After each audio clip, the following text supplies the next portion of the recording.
Okay, a little Tears for Fears.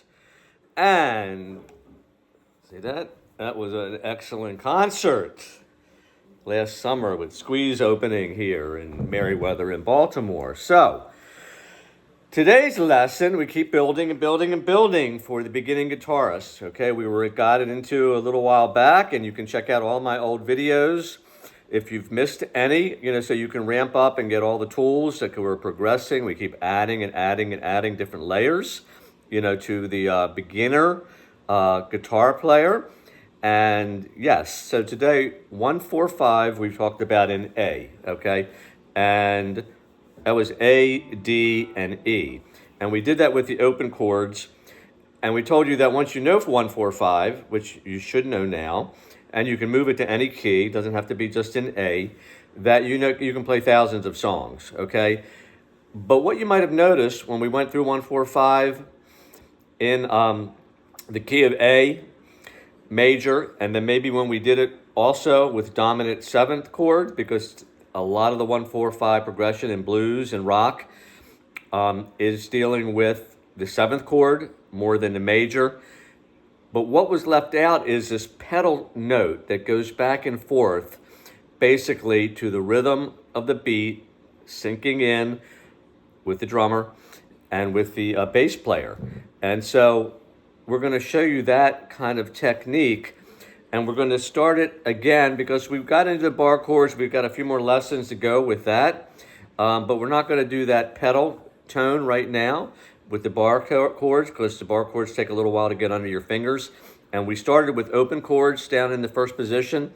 So we're going to go again with 1, 4, 5 in A, D, and E. And, what you're going to notice is, you can play the whole A,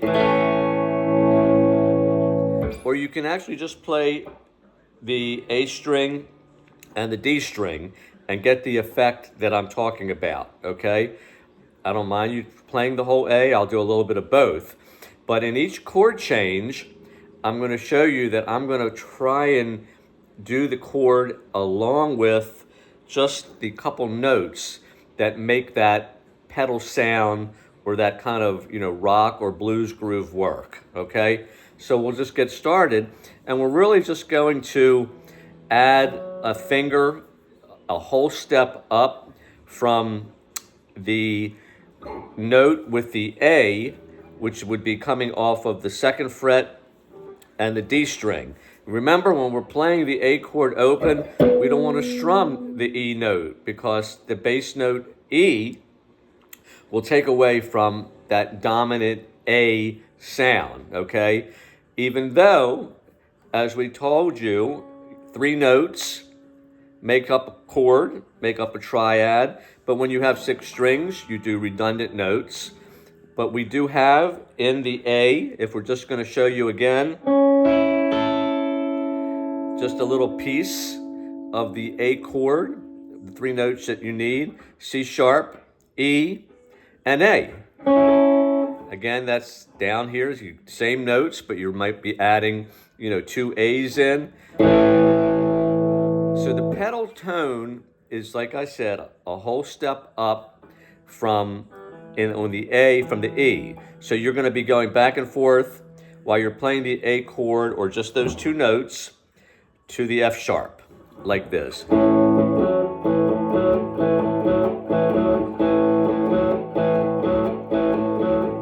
D. And see, with the D, we're going to go A to B, okay? And let's go back to the A. So you're kind of going back and forth from E to F sharp. On the D, you're going back and forth from the A to the B, okay?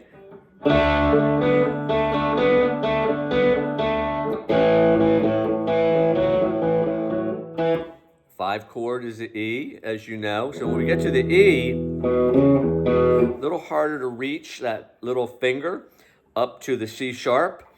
But again,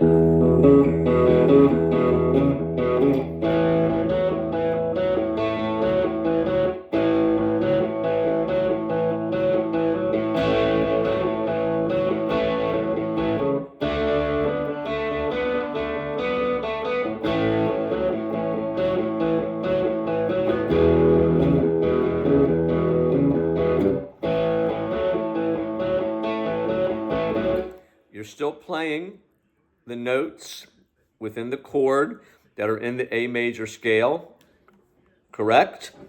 Because we're adding an F sharp, we're adding a B, and we're adding a C sharp. So look at this.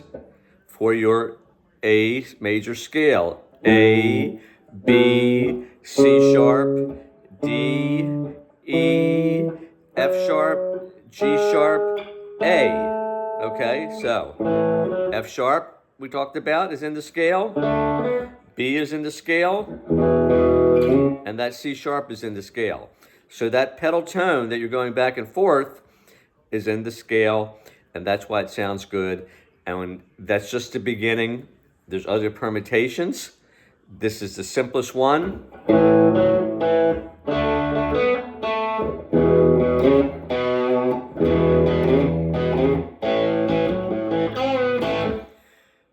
Keep practicing.